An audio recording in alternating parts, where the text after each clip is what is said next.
Hello everyone. इस video में हम पढ़ेंगे चैप्टर 2 न्याय की कुर्सी। एक ऐसी कुर्सी जिस पर बैठकर न्याय किया जाता है। उज्जैन की प्राचीन और ऐतिहासिक, प्राचीन होती है मतलब पुरानी, ऐतिहासिक जो कि इतिहास से जुड़ी हुई हो, है ना। ऐतिहासिक नगरी के बाहर एक लंबा चौड़ा मैदान था। तो उज्जैन की एक बहुत पुरानी और इतिहास से जुड़ी हुई नगरी, उसके बाहर एक लंबा चौड़ा क्या था, मैदान। यहाँ वहां टीले थे। टीले टीले होते हैं, बालू जहां पर इकट्ठी हो जाती है तो पहाड़ की तरह बन जाता है, उसको टीला बोला जाता है। यहाँ वहां टीले थे। एक दिन लड़कों का एक झुंड, झुंड मतलब ग्रुप, तो लड़कों का एक झुंड वहां पर खेल रहा था। कहाँ पर? मैदान में। एक लड़का कूदता भागता एक टीले पर चढ़ गया। अचानक वह ठोकर खाकर गिर पड़ा, है ना। तो एक लड़का खेल रहा था तो वो क्या हुआ, टीले पर चढ़ गया और वो फिर गिर गया। उसने इधर उधर देखा कि किस चीज से ठोकर लगी है। उसको एक बड़े चिकने पत्थर के अलावा और कुछ नहीं दिखा, है ना। तो अब वो ढूंढ रहा था कि उसकी ठोकर कैसे लग गई। तो उसे क्या दिखा, एक चिकना पत्थर दिखा। वह उठकर गया और अपने मित्रों को बुलाकर वह शिला दिखाई। शिला मतलब जो बहुत बड़ा पत्थर था उसको बोलते हैं शिला, है ना। तो अपने मित्रों को उसने बुलाया और वो बड़ा पत्थर दिखाया।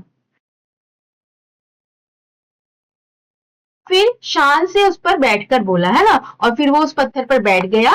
यह सिंहासन है मेरा, उसने कहा कि यह मेरा सिंहासन है। हम यहाँ देख रहे हैं ये बहुत बड़ा पत्थर है और ये लड़का उस पर बैठ गया। मैं राजा हूँ और तुम सब मेरे दरबारी हो। उसको क्या कहता है कि मैं राजा हूँ और तुम सब मेरे दरबारी हो। दरबारी होते हैं जो राजा के दरबार में रहते हैं, उनको दरबारी बोला जाता है। तुम अपनी अपनी फरियाद लेकर आओ। फरियाद मतलब राजा से अपनी शिकायत करना, अपनी बात कहना, उसको फरियाद कहते हैं। तुम सब अपनी अपनी फरियाद लेकर आओ, फिर मैं उनका फैसला करूंगा। और मैं राजा हूं तो मैं उसका फैसला करूंगा, मैं फैसला सुनाऊंगा, है ना। तो हम यहाँ देख रहे हैं पत्थर पर ये बच्चा राजा की तरह बैठ गया है और ये सब क्या है, दरबारी, है ना। और ये फरियाद करने आए हैं राजा के पास। अब राजा क्या है, फैसला सुनाएगा। दूसरे लड़कों को यह खेल पसंद आया तो सबको ये खेल पसंद आ गया। वे एक एक करके आते और कोई काल्पनिक, काल्पनिक मतलब इमेजिनरी, जो अपनी कल्पना से बनाई गई फरियाद, है ना। तो सच्ची फरियाद तो नहीं वो सुना रहे थे, अपनी कल्पना से कुछ शिकायत बना रहे थे, उसको सुना रहे थे। फिर गवाह बुलाए जाते। गवाह, गवाह जो होते हैं कि जो उस घटना को देखने वाले, उनको कहा जाता है गवाह, है ना। उनकी गवाही ली जाती, मतलब उनको, उन्होंने क्या देखा वो गवाही ली जाती। उसके बाद राजा बना हुआ लड़का उनसे सवाल करता और अपना फैसला सुनाता। और जो राजा बना था वो लड़का उनसे सवाल पूछता और सब कुछ पूछने के बाद वो अपना फैसला सुना देता। इस खेल में उनको इतना आनंद आया कि वे रोज यही खेल खेलने लगे। शिकायतें सुनी जाती, अपराधी पेश किए जाते, बयान लिए जाते, फिर शिला पर बैठा हुआ लड़का अपना फैसला सुनाता, है ना। तो उनको ये खेल इतना पसंद आ गया कि वो रोज यही खेल खेलने लगे, है ना। कौन सा खेल, की शिकायत सुनेंगे और फिर अपराधी को पेश किया जाएगा, बयान लिए जाएंगे और फिर जो पत्थर पर बैठा है लड़का वो बाद में फैसला सुनाएगा। बात इधर उधर फैलने लगी। लोग लड़के की न्याय बुद्धि मतलब जिस बुद्धि से वो न्याय करता था उसकी चर्चा करने लगे, मतलब बात करने लगे। किसकी? कि वो किस तरह से न्याय कर रहा था, उसकी बुद्धि की बात करने लगे। और कहने लगे कि अवश्य ही उस लड़के में कोई दैवी शक्ति है। अब क्योंकि जब वो फैसला सुना रहा था तो वो बिल्कुल अच्छा सही फैसला सुना रहा था, तो उससे क्या कहा जा रहा था कि इस लड़के में कोई जरूर दैवी शक्ति है, मतलब कुछ ना कुछ उसमें शक्ति है। एक दिन दो किसानों के बीच जमीन को लेकर झगड़ा हो गया। मामला गंभीर था। गंभीर मतलब बहुत ही सीरियस था, बहुत गंभीर बात थी, है ना। तो जमीन को लेकर दो किसानों में झगड़ा हो गया। टीले वाले लड़के की इतनी चर्चा थी कि वे राजा के दरबार में जाने के बजाय उसी के पास गए, है ना। तो उस लड़के की अब इतनी चर्चा हो गई थी, सबको इतना उसके बारे में पता चल गया था, वे दोनों किसान राजा के दरबार में नहीं गए बल्कि उस लड़के के पास गए। उसको अपने झगड़े के बारे में बताया। लड़के ने बड़ी गंभीरता से, मतलब गंभीरता मतलब ध्यान से, बहुत ध्यान से दोनों किसानों के बयान सुने। बयान मतलब उनकी बातों को सुना, है ना। तो लड़के ने दोनों को बड़े ध्यान से सुना। यहाँ हम देख रहे हैं ये दोनों किसान हैं और लड़का उनकी बात को सुन रहा है।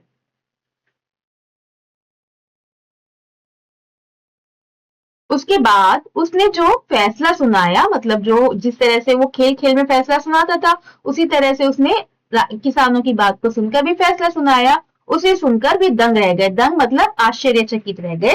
उस दिन के बाद से तो नगर के सभी लोग अपनी फरियाद लेकर यहीं आने लगे। जब उसने इतना अच्छा फैसला सुनाया तो सब लोग, नगर के सभी लोग अपनी शिकायतों को लेकर उस लड़के के पास ही आने लगे। राजा के दरबार में कोई न जाता, अब राजा के दरबार में कोई भी नहीं जाता। और ऐसा कभी नहीं हुआ कि लड़के के फैसले से उन्हें संतोष ना हुआ, है ना। हमेशा लड़के ने ऐसा फैसला दिया कि सबको उस पर संतोष हो गया, है ना। धीरे धीरे यह बात राजा के कानों तक पहुंची, मतलब धीरे धीरे यह बात राजा के पास भी पहुंची। उसको बहुत क्रोध आया, क्रोध मतलब उसको बहुत गुस्सा आया। उसने गरज कर कहा, गरज कर मतलब बहुत ही गुस्से में कहा, उस छोकरे की, छोकरा मतलब उस छोटा बच्चा, उस छोटे बच्चे की यह मजाल, मतलब उसकी ये मजाल, मतलब उसकी ये हिम्मत कि अपने को मुझसे अच्छा न्याय करता समझे। अब उसकी इतनी हिम्मत कि वो अपने को मुझसे अच्छा न्याय करता, मतलब न्याय करने वाला समझ रहा है। मैं इन किस्सों में विश्वास नहीं करता, मैं खुद जाकर देखूंगा। मतलब ये जो सब बातें उसने सुनी, बात सुनना वो मतलब किससे, है ना। इन बात सुनने को मैं विश्वास नहीं करता, अब मैं खुद जाऊंगा और देखूंगा।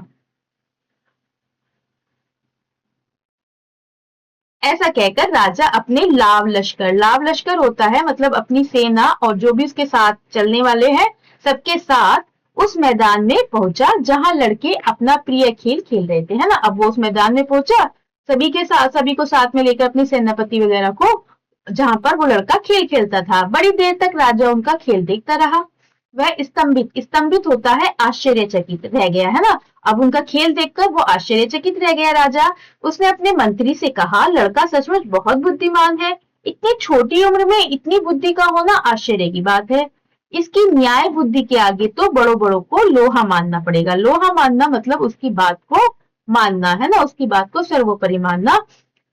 तो उस राजा ने कहा कि इसके न्याय की बुद्धि के आगे तो बड़े बड़े भी फीके पड़ जाएंगे, छोटे हो जाएंगे। उसी समय किसी ने राजा को बताया, लेकिन महाराज यह तो रोज वाला लड़का नहीं है, वह बीमार हो गया है, इस कारण कोई नया ही लड़का टीले पर बैठा है ना। उसी समय किसी ने राजा को बताया कि रोज जो लड़का बैठता है ये वो नहीं है, वो तो बीमार है, और इस कारण से कोई नया लड़का टीले पर मतलब सिंहासन पर बैठा है। यह तो और भी आश्चर्य की बात है, मतलब ये तो और भी ज्यादा आश्चर्य की बात है।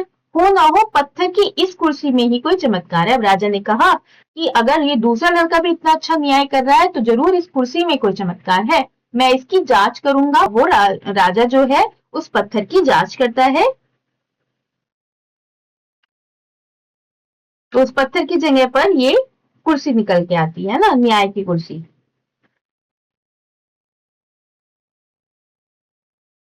राजा का इशारा पाते ही उस स्थान को खोदकर पत्थर को बाहर निकाला गया, है ना। जब राजा ने कहा तो उस स्थान को, जहां पर वो पत्थर था, खोदकर उस पत्थर को बाहर निकाल लिया। राजा ने देखा कि वह पत्थर नहीं, बहुत ही सुंदर सिंहासन था। अब जो वो पत्थर था, जब उसे खोदकर बाहर निकाला तो वो बहुत सुंदर सिंहासन बन गया। उस पर बहुत बारीक और खूबसूरत मूर्तियां खुदी हुई थी, है ना।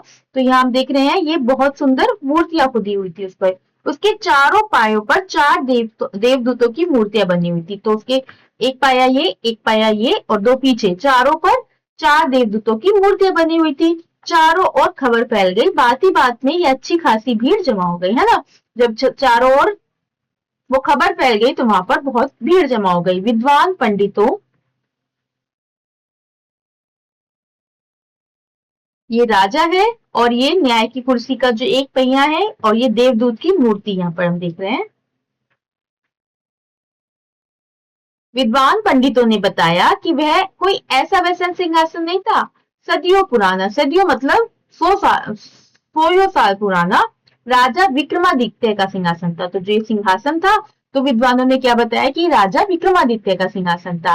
राजा विक्रमादित्य अपने न्याय और विवेक के लिए बहुत प्रसिद्ध थे, है ना। तो राजा विक्रमादित्य जो थे वो बहुत सही न्याय करते थे, इसके लिए वो प्रसिद्ध थे। राजा ने आज्ञा दी कि सिंहासन को ले जाकर राज दरबार में रख दिया जाए, है ना। अब राजा ने आज्ञा दी कि इस सिंहासन को ले जाओ और मेरे राज दरबार में इसको रख दो। उसने कहा, मैं इस पर बैठकर अपनी प्रजा की फरियाद सुनूंगा, है ना। अब तक तो वो बच्चा सुन रहा था उस पर बैठकर सबकी फरियाद। अब राजा ने कहा मैं सुनूंगा अब प्रजा की फरियाद मतलब शिकायत और उनका मैं फैसला करूंगा। अगले दिन राजा दरबार में आया और सीधे उस सिंहासन की ओर बढ़ा। वह उस पर बैठने ही वाला था कि किसी की आवाज सुनाई दी, ठहरो, है ना। अब अगले दिन राजा जब सिंहासन पर बैठने लगा तो अचानक से किसी की आवाज सुनाई दी। क्या आवाज सुनाई दी? ठहरो। ठहरो मतलब रुको। राजा ने रुककर चारों ओर देखा। फिर राजा ने चारों ओर देखा कि ये किसकी आवाज है।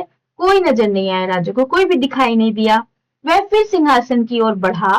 फिर इसी प्रकार आवाज आई। फिर जब वो दोबारा सिंहासन की ओर बढ़ा तो फिर से आवाज आई। क्या आवाज आई? ठहरो। इस बार राजा ने आश्चर्य से देखा कि सिंहासन के एक पाए पर बनी मूर्ति बोल रही है। तो राजा ने क्या देखा कि जो सिंहासन पर के पाए पर ये जो मूर्ति बनी हुई है, ये मूर्ति बन जो है बोल रही है ठहरो।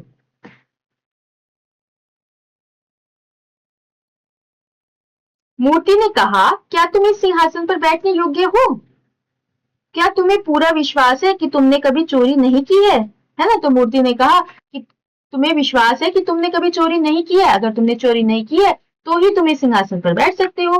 राजा ने लज्जा लज्जा मतलब शर्मिंदगी से सिर झुका लिया। यह सच है कि हाल ही में मैंने अपने एक दरबारी की जमीन पर कब्जा कर लिया था, क्योंकि मैं उससे नाराज हो गया था, है ना। तो उसने चोरी तो की, उसने एक दरबारी की जमीन पर कब्जा कर लिया। तब तो तुम इसके योग्य नहीं हो। मूर्ति ने क्या कहा कि अगर तुमने ऐसा किया है तो तुम इस सिंहासन के योग्य नहीं हो। तुमको 3 दिन तक प्रायश्चित, प्रायश्चित मतलब जो हमने पाप किया है उसके लिए प्रायश्चित करना, पछतावा करना। यह कहकर मूर्ति अपने पंख फैलाकर आकाश में उड़ गई, है ना। उसने कहा कि तुमको 3 दिन तक प्रायश्चित करना होगा और यह कहकर मूर्ति आकाश में, आसमान में उड़ गई। राजा ने 3 दिन तक उपवास किया और प्रार्थना की। चौथे दिन वह फिर दरबार में आया, है ना। 3 दिन तक उपवास करने के बाद राजा चौथे दिन फिर दरबार में आया। ज्यों ही सिंहासन पर बैठने लगा, अब दूसरी मूर्ति ने कहा ठहरो। अभी तो पहली मूर्ति ने कहा था और वो आकाश में उड़ गई थी, है ना। अब दूसरी मूर्ति ने कहा ठहरो।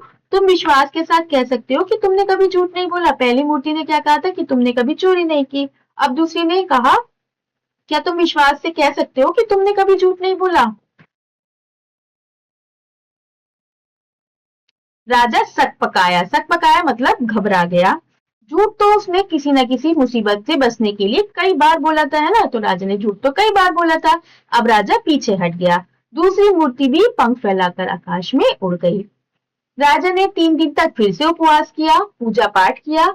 तीसरी बार वह फिर सिंहासन पर बैठने के लिए आगे बढ़ा। अब 2 बार तो वो सिंहासन पर बैठने के लिए आगे बढ़ा था, अब तीसरी बार फिर सिंहासन पर बैठने के लिए आगे बढ़ा। हिचकिचाते हुए वह आगे बढ़ा। हिचकिचाते हुए मतलब डरते हुए। वह बैठने ही वाला था कि तीसरी मूर्ति ने पूछा। 2 मूर्तियां तो उड़ गई, अब क्या हुआ? तीसरी मूर्ति ने पूछा, बैठने के पहले यह बताओ कि क्या तुमने कभी किसी को चोट नहीं पहुंचाई? पहली ने पूछा था कि क्या तुमने कभी चोरी नहीं की। दूसरी मूर्ति ने पूछा, क्या तुमने कभी झूठ नहीं बोला। अब तीसरी ने क्या पूछा, क्या तुमने कभी किसी को चोट पहुंचाई। राजा पीछे हट गया। तीसरी मूर्ति भी अपने पंख फैलाकर उड़ गई, है ना, क्योंकि राजा ने चोट तो पहुंचाई थी, तो इसलिए राजा पीछे हट गया और वो तीसरी मूर्ति भी अपने पंख फैलाकर आसमान में उड़ गई। फिर 3 दिन तक उपवास और प्रार्थना करने के बाद राजा सिंहासन की ओर बढ़ा। फिर से राजा ने 3 दिन का उपवास किया, 3 दिन तक प्रार्थना की और फिर अब फिर से वो चौथी बार सिंहासन की ओर बढ़ा। उसके पैर लड़खड़ा रहे थे, मतलब उसके पैर डर रहे थे। डर के कारण उसके पैर लड़खड़ा रहे थे, कांप रहे थे। चौथी मूर्ति ने कहा ठहरो। जो लड़के इस सिंहासन पर बैठते थे वे भोले भाले थे, है ना। जो पहले खेल खेलने के लिए उस सिंहासन पर लड़के बैठते थे वो कैसे थे? भोले भाले। उनके मन में कलुष नहीं था। कलुष मतलब उनका मन काला नहीं था, उनके मन में कोई चोरी नहीं थी, वो झूठ नहीं बोलते थे।